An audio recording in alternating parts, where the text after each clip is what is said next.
Hey there guys, it's Jacob, and today I'm watching or reacting to the top 10 anime that kind of ripped off other anime, and I'll see if I'll agree with the list or disagree with the list. Most of the times I'll probably agree with it, but I'm gonna go ahead and get right into it. Let's see what they have for us.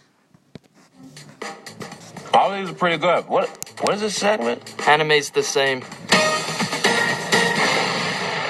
Welcome to WatchMojo.com, and today we'll be counting down our picks for the top 10 anime that kinda rip off other anime. But we made it this far. That's great.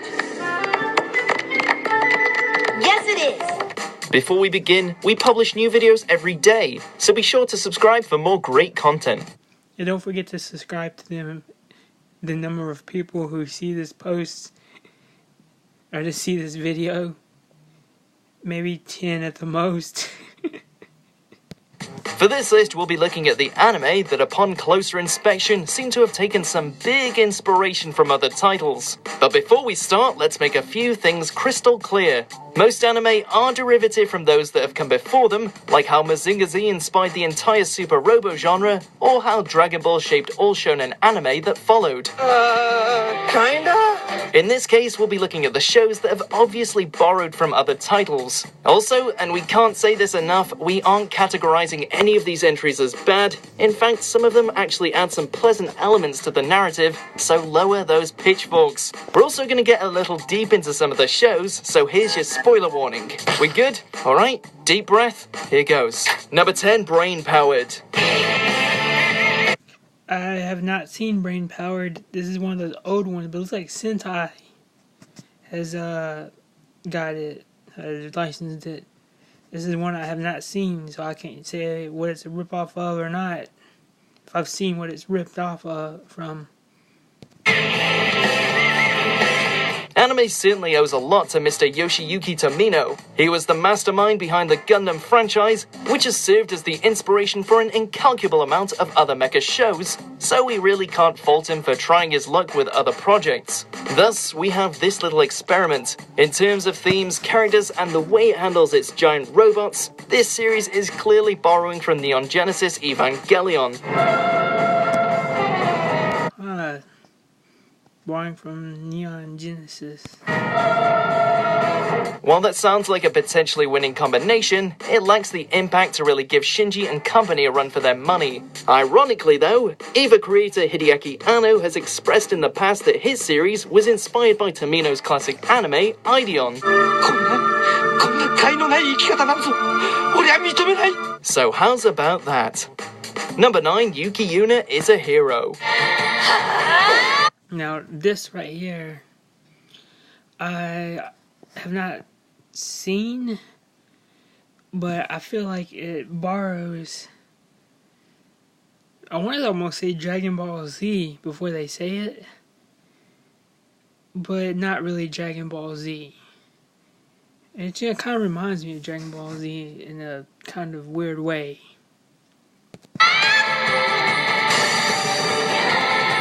A magical girl series that seeks to explore the...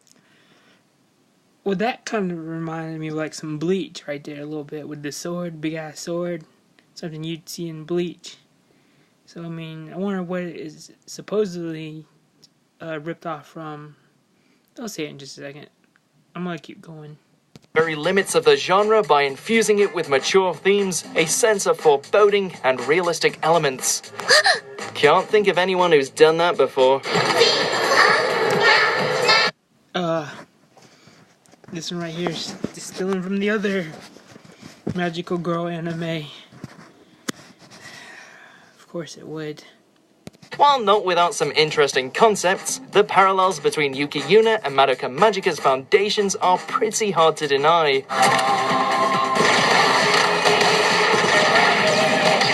That being said, Madoka isn't exactly guilt-free either, since creator Gen Urobuchi has pretty much admitted that he pulled the story from the premise of the tokusatsu series Kamen Rider Ryuki. Go figure. Number 8, Love Live.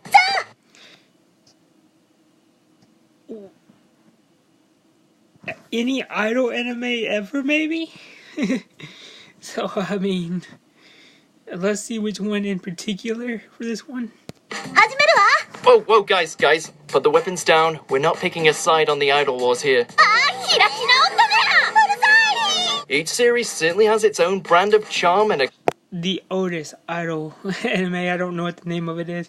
Whatever the Otis Idol anime is. quirky cast of characters, but Maybe,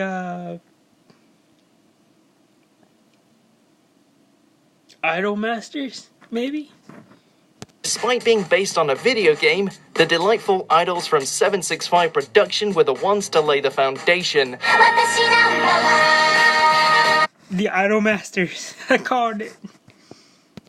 True though, Love Live has taken on a life of its own, spawning waifus with an equally rabid fanbase, but let's just say we've never seen Umi and Chihaya in the same room. Coincidence? We think not. さて、続いてのコーナーは Number 7, Razafon. Rezafon. Lucha the Rebellion. No, that came later. Any type of mecha? An old mecha Gundam, maybe? I don't know, let's see what they say. Of all the numerous Evangelion clones out there, aside Evangelion. from itself, none are more blatant than this show. How disgusting. Honestly, you can pretty much tick the boxes for everything this series copies from Anno's work. Incredibly awkward main character? Check. Giant robot that isn't actually a giant robot? Check. Awkward and uncomfortable romance? Check. Check. Need we continue? Yes.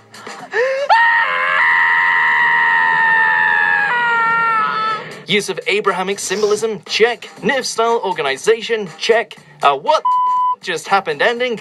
Double check. But somehow, the series doesn't come across as a cheap ripoff, and it's actually pretty good. Huh. Well, look, I'm sorry, but I'm just not interested in older women. Number 6, Fairy Tail. Rave Masters. It's gotta be Rave Masters. It's gotta be his first one that it rips off. Cause the characters look so much alike, I swear to God, if it's not Rave Masters, I'm gonna be so mad. You better be kidding me. In recent years, the show has done its best and gone its own way with monumental success, and now there's nothing quite like it. However, before the likes of Black Clover, this was the series known for being the amalgamation of every shonen trope. Let's admit, we all remember a time when people referred it not so affectionately as Bleach Piece. What are you Bleach Piece? Is that what they called it? talking about? The most blatant example of this comes in the form of some of the character designs. I mean, just look at Shanks and Gildarts. Hero Match. Oh, so they stole from One Piece. Not really, but maybe if he said he got some of it from One Piece. Haven't saw a tweet like that. You're not even trying, mate. Now, that's enough, my lovelies. Let him go. Number 5, Guilty Crown. Maybe I'm too not. Guilty Crowned. I don't think I know any anime that copies Guilty Crown. Eve to get it, or Because Guilty Crown's kind of weird in its own right, so just socially illiterate. I never see the it's a good anime though. Watch it if you haven't. signs. Don't get us wrong, this is a stunning series to behold, but that's not going to stop us from noticing the clear comparisons to Code Geass. The Code Geass? I didn't see none of those when I watched Guilty Crown. Well, let me see what they say. You're an imposter! Yeah, we know it has some of the same writers, but there's a pretty clear amount of copy and pasting going on here. You've got a lead thrown into a position of responsibility after coming into contact with a mysterious girl and gaining supernatural powers. Of course. Isn't that like every anime ever, though? There's always gotta be like a best girl that the guy falls in love with, even if he meets her in a weird way. An oddly familiar war between a totalitarian society and a resistance movement trying to restore Japanese independence. Hell, I guess it was a little bit more than I thought it was. I didn't notice those until just now. they even managed to find a way to kill Shirley again. Kill Shirley again. That's messed up. Oh my god. Shirley, no. Number 4, Parasite. ここで Parasite.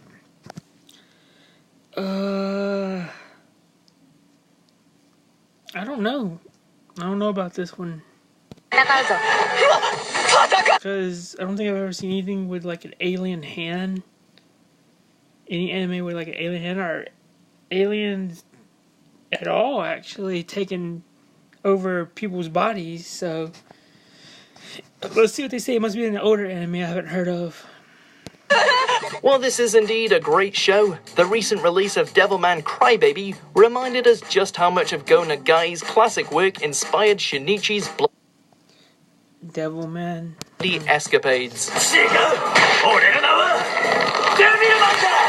Both the parasites and the demons assume human form to blend in, and it's all down to a teenage guy who's forcefully been turned into a hybrid in order to stop them. All the while, his own humanity comes into question as paranoia slowly starts to alter the masses. It's safe to say that Devilman has had a profound effect on many works such as Evangelion, but perhaps Parasite is the most transparent of the bunch. It may not have gay Satan in it, but it ticks most Gay Satan in it. of the boxes. Number 3, Cabaneri of the Attack on Titan. All day, Attack on Titan. First thing I saw, I thought it was another. That was pretty much. It's an awesome anime. Don't hate, but it rips off Attack on Titan so much. It's not. Only if there's huge, and they do get huge one time in the season 1 anime, or High School of the Dead maybe. It could be, I think it's Attack on Titan, definitely. But it has a High School of the Dead feel to it, too. The dead coming back to life type thing. Iron Fortress. It's not even funny how desperately this series wants to be Attack on Titan. Attack on Titan, definitely. Without the huge Titans, that's about it. And a little bit of High School of the Dead, too. Just a little bit. That's right, you heard me! This big, beautiful SOPs are ticking out of here! Which is a shame in certain aspects because the series does show some promise. Instead, we have wannabe Eren, Ikoma, doing his best to defend the wannabe wolves, a train, from wannabe titans, zombies. Zombies. High School of the Dead, too. I still feel like it rips off High School of the Dead just a little bit. Zombie part, anyways. Studio Wit knew they did a good job with Titan, and instead of pumping out another season, they padded out their portfolio with this number. Perhaps the potential of the series wouldn't feel as wasted if not for the glaring influences.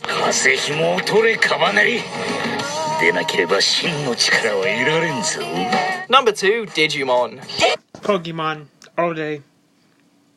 All day, Pokemon. Digital monsters! Still a good anime, though.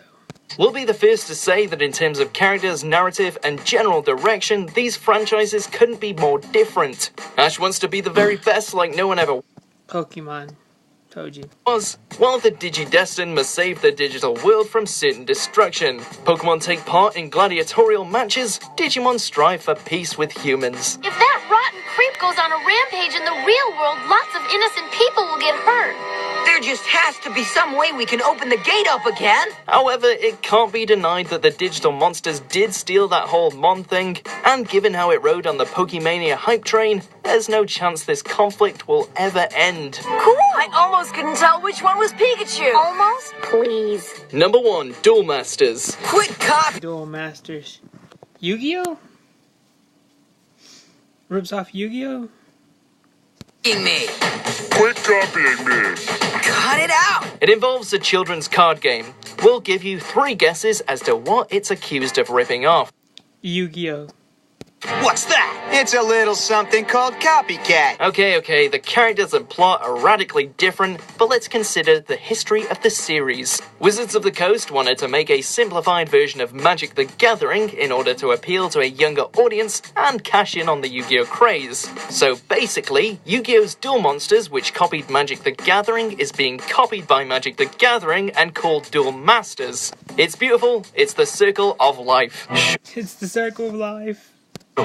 If I showed up now, I'd be undoing years of anime tradition. Well, anime tradition stinks. Even the dub acknowledged the fact that it was a rip-off. You know, since we're here, let's take a moment to appreciate how good this dub was.